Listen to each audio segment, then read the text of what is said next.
talkTV's Oliver Whitfield-Miocic is covering this story for us. Joined us now from outside the BBC's headquarters, new broadcasting house. Ollie, so much to catch our audience up on. Talk us through the latest. Well, the BBC is this evening facing new bombshell allegations being reported by The Sun newspaper, which says there are now two new accusers who have come forward. The newspaper says that the BBC presenter broke lockdown rules to meet a third younger person in 2021 in February. At that time, the country was in lockdown. Travel was banned from various parts of the country to one another, unless for work purposes, that lockdown not being lifted until a month later. The presenter allegedly messaged the 23-year-old over a 3-month period and is alleged to have sent £650 in total. He asked for pictures in return. He was sent a picture of a semi-naked person. Now, in the course of the messages which went on over that 3-month period and after the meeting had concluded, the presenter allegedly said, "I didn't want to leave either. I really liked your company. Next time, I'll stay longer." This third younger person is accusing the BBC star of showing arrogance and of sending selfies whilst he was in the building behind me in the studio during work hours. Now, in another story, which is going to be published in the Sun's newspaper tomorrow, the newspaper has spoken to a fourth younger person, this time a 17-year-old who was contacted on Instagram back in 2018, back completely in the blue, out of the blue, I should say. At the time, the pupil was still at school. There is no insinuation that anything illegal has happened, but we are reporting this to show the pattern of communication from the BBC presenter to multiple people, either via dating applications or on social media. These messages relating to this fourth person said to contain love hearts and kisses in them. Oliver, thank you very much for bringing that latest. We'll be keeping you there just in case other news breaks and coming back to you when we need to. Ollie has been out there all day for us. Right, let's bring in Tuesday night's first edition panel for their reaction to these latest revelations. With me tonight, Labour MP for Birmingham Yardley, Jess Phillips, and the Conservative MP for Rossendale and Darwen, and former party chairman, Jake Berry. Look, both of you were reacting to that while Ollie was walking through the latest. It's hard not to, and I think at this point yesterday, we all felt slightly differently about this, but as these revelations continue to mount, it just feels like it's going in a certain direction, Jess. Yeah, it does seem that that is the case, and of course, these things have to be completely independently investigated. But it doesn't sound good, and it feels to me as if it's boiling up into being a completely untenable situation. The fact that this person remains unnamed and the Jeremy Fine saying he feels like they should come forward. The whole thing is just horrific and horrendous to me, and speaks of whether it's power or money or vulnerability or age of the people. It just feels so deeply, deeply uncomfortable to me. I mean, that is it, Jay, isn't it? Because, I mean, the police obviously still investigating that whether there are criminal aspects to this or illegal aspects. Up to that point, it's grubby, it's tawdry, it could just be someone's private life, but actually it's a lot more complex than that. Well, there's two major issues as I see it. First of all, I agree absolutely with Jess. It's completely untenable that the BBC doesn't name this individual. I read today online that apparently 1 in 6 adult Britons already knows who this is because it's so widely shared on the internet. That seems to me completely untenable, and you can't help have a bit of a feeling that the BBC is sort of circling the wagons, completely vainly, by the way, in my view, around one of their own to try and protect them. It's not necessarily the approach they take when other people are accused of wrongdoing. And I think for lots of us, that brings back a lot of the allegations and the behaviour that we saw from the BBC during the long period of abuse under Jimmy Savile, where there was a view that the BBC hadn't dealt with that correctly. That's the first thing. It's about the individual. The second thing is, has the BBC dealt with these allegations themselves correctly? And we're learning now that family members of the first alleged victim contacted the BBC, and it was in the opening of the show, 7 weeks before any action was taken. It's reported in tomorrow's papers that family members didn't even get a message from the BBC. They just got one email. And so the two big questions are, for the individual, is it tenable for him not to be named? Absolutely not, in my view. And then secondly, for the BBC, we've got to have a long, hard look at how our state broadcaster has behaved when dealing with family members and members of the public who have genuine and apparently, if these allegations are true, well-founded concerns about one of the stars from that channel. Listen, we're going to continue this conversation going. It's a fast-moving story. Let's remind ourselves how today's events unfolded. Head back over to Oliver Whitfield-Miocic, standing outside. Ollie, just remind us a little bit of how it unfolded today, because the BBC actually began sort of reporting on itself. Yes, and the BBC, I think, started off the day in quite a happy place. Clearly, there is no happy place with this story, but after the developments that had happened on Monday, where BBC News had spoken to the lawyer of the first younger person, there did seem to be question marks over the stories that were being reported by The Sun. The BBC then held a briefing for its annual report, but instead of being able to shout about its impressive new sales figures, the thing that was dominating was this scandal which is now engulfing the BBC. That briefing, totally not allowed to be recorded by either of the main broadcasters or us here at talkTV. We were only allowed to take down notes from what Tim Davie had said. We heard of a new timeline where the complaints had come in on 2 separate occasions, one via an in-person in-BBC attempt. Another was when the complainants got in touch with the BBC audience line. But we were told that no further action could be taken because the attempts to get back in touch with the people had failed. Also told that there was no contact with the presenter for that almost 7 weeks. So there were big questions after that, big questions that we'd put to the BBC in writing, asking for clarification. We got no responses to them. Big questions about what the differences were in the complaints. Questions about why it took so long to get in touch with the presenter. Why only 2 attempts had been made to get in touch with the complainant. Now, on that question of who spoke to the presenter, Tim Davie, when he was interviewed by a BBC outlet earlier on, had this to say. I'm not going to get into the specific conversations with the presenter. Have you spoken to him? Personally, no.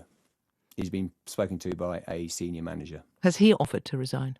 Again, that is a matter that I think we have to respect the privacy of an employee. Now let's take a look at that timeline which was revealed by the BBC today. On May the 19th, the BBC's corporate investigations team assessed the information that was contained in the complaint provided from Audience Services. The assessment made was that on the basis of the information provided, it didn't include an allegation of criminality, but nonetheless merited further investigation. The BBC sent an email to the complainant. Fast forward to June, and having received no response to the email, a phone call was made by BBC investigators to the mobile number provided, but the call did not connect. Following these attempts to make contact with the complainant, the corporate investigations team were due to return to the matter in the coming weeks, but no additional attempts to contact the complainant were made after that date, even if the case remained open throughout. Fast forward a month to July the 6th, the Sun newspaper informing the BBC via the corporate press office of allegations concerning this BBC presenter. The BBC called and informed its executives, including the Director General, and brought them in to formulate some sort of plan to deal with the crisis. On July the 7th, the BBC makes contact with the police. 2 days later, on July the 9th, the BBC suspends the presenter, and then on July the 11th, today, the BBC revealing that there had been new claims from a second person. Now, in this instance, the second person has claimed that they were contacted on a dating website. That conversation then moving to social media websites. Here at talkTV, we believe that included Instagram and Twitter. The person who had then said that he might online identify who the BBC presenter was. The BBC presenter, upon finding this out, getting back in touch with vitriolic messages, something which left the person feeling scared and worried. There has been no comment from the BBC about this second younger person. The story has moved so drastically in the space of 48 hours. The BBC now faces a huge conundrum of what to do. The presenter at the very centre of this scandal also faces questions about what should happen. Should that person identify themselves? What is the next course of action in this? Now, there are also big questions about who has paid for the legal fees for the first young person. Today, again, Tim Davie questioned on that very subject. Do you know categorically that the presenter did not pay for those legal fees? Because that's the suggestion being made by the family. That is not information that I'm party to. So you can't even say that that's... No. That's not, I think that's not something for the BBC, bluntly. So here we are. Who knows what tomorrow will bring? Potentially even more allegations. That's certainly what the fourth person who has spoken to The Sun says is the reason he has spoken to the newspaper, in a bid so that any other younger people who've potentially been contacted by this BBC presenter feel that they can speak out as well. Ollie, thanks so much. More great reporting there outside New Broadcasting House for us. Let's return to the studio now. Jay Berry's still in here with me, plus we're also joined by former Culture Minister and Conservative peer Lord Ed Vaizey. Former Culture Minister, that's useful for us this evening, of course, Ed, to talk about this and the BBC's handling of all of this. We heard from Tim Davie there, and the way that the BBC have gone about this today. Some are saying the journalists within the organisation reporting without fear or favour on their colleagues, but there were allegations that they didn't lead on this story. You know, it was papers that broke it. What do you make of the BBC's handling of it all? Well, it's a complicated mess, and as your reporter said, it's a story that's changing almost by the minute, hour by hour. I think the BBC, I mean, I'm a defender of the BBC, and I think the BBC finds itself in a difficult position because none of these allegations have yet been proved. They're quite serious, but nobody knows if the criminal law has been broken. But it is interesting that the BBC broke the story of these kind of second set of messages, this second encounter, if you like, and the BBC is quite good at reporting on itself. It often holds its leadership to account. Some people think it goes too far. I've seen people tweeting, for example, when they're watching the BBC World News tonight, when you've got things like Ukraine going on and the NATO summit, the world news, which is watched all around the world in hotel rooms all around the world. You know, we're all used to turning on and seeing our BBC News. 23 minutes on a BBC presenter scandal seems a bit over the top. So sometimes the BBC can be a bit self-flagellating. But it's a very difficult situation they find themselves in. Fundamentally, what this will come down to is what Jake was talking about earlier, which is, you know, it's reported in May, it's breaking big in June. What is in July? What is the gap, the 7-week gap? Why was the investigation not pursued more vigorously? I mean, Jake, you had a reaction to Tim Davie's words there. Yeah, I mean, look, well, so first of all, let's pay tribute to the Sun newspaper, which has broken this story. The question I would ask is, if they hadn't, what would have happened to these reports? Would it have just sort of been some internal process that seemed, if you look at that timeline you've just had on, there seems to be like a break for a few weeks while they sort of thought about this. Well, how long would that have gone on for if the Sun hadn't sort of, and the parents of the first alleged victim hadn't been brave enough to contact the newspapers? And then also, I just thought it was an extraordinary comment by the Director General to say, you know, it's not for the BBC to sort of concern itself with whether someone has paid an alleged victim's legal fees. It's absolutely fundamental to this case, because one of the sort of fundamental allegations that was first broken by the Sun newspaper was that the alleged victim was vulnerable. They had issues around a chaotic lifestyle and addiction.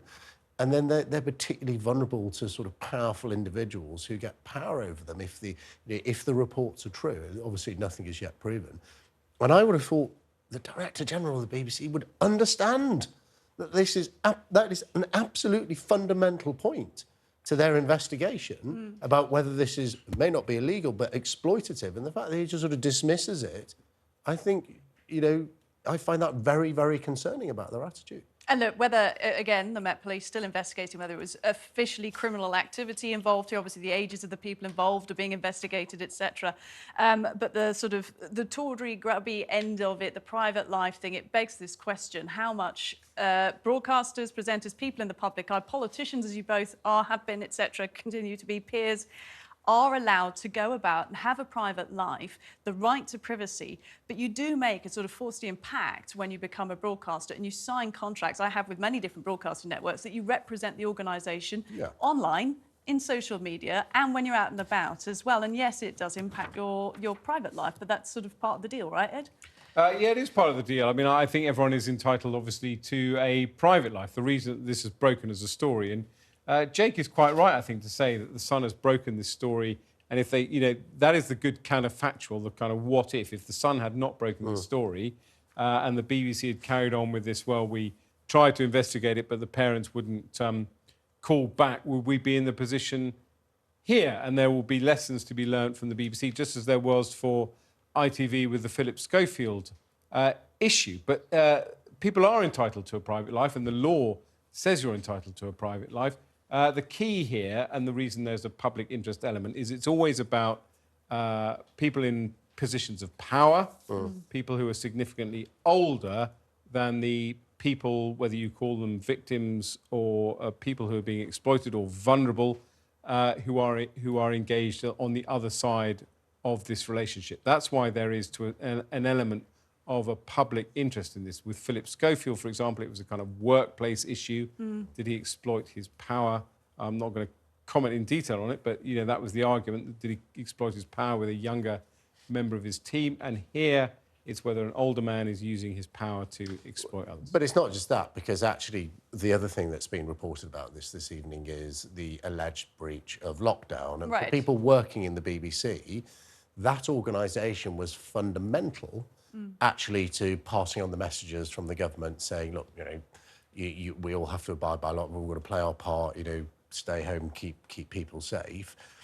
And, and that is an important public interest part of this story. If effectively the organisation, which is largely responsible for telling us about lockdown, had people working within it who were Well, it has echoes of the Johnson government. To a point. I mean, I think I would slightly part company with Jake on this one, because I think using the lockdown angle is slightly clutching at straws to keep the story going. I mean, there's an element... The point about this is the first story, which is, what was this kid underage in terms of exchanging photos under the age of 18, and was somebody using their kind of power to exploit him?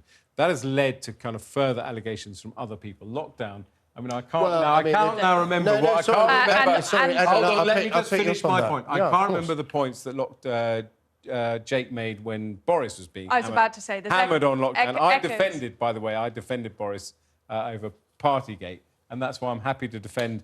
I remember when the Scientists' Affair was exposed during lockdown, and it was, to a certain extent, I hate to say it like this, but it was a gift to the newspapers, because you could basically then write any story about anyone's private life, because you could start with, has this person broken because we can't know what the role this individual or the wider BBC had in this. What was your view on Boris and lockdown?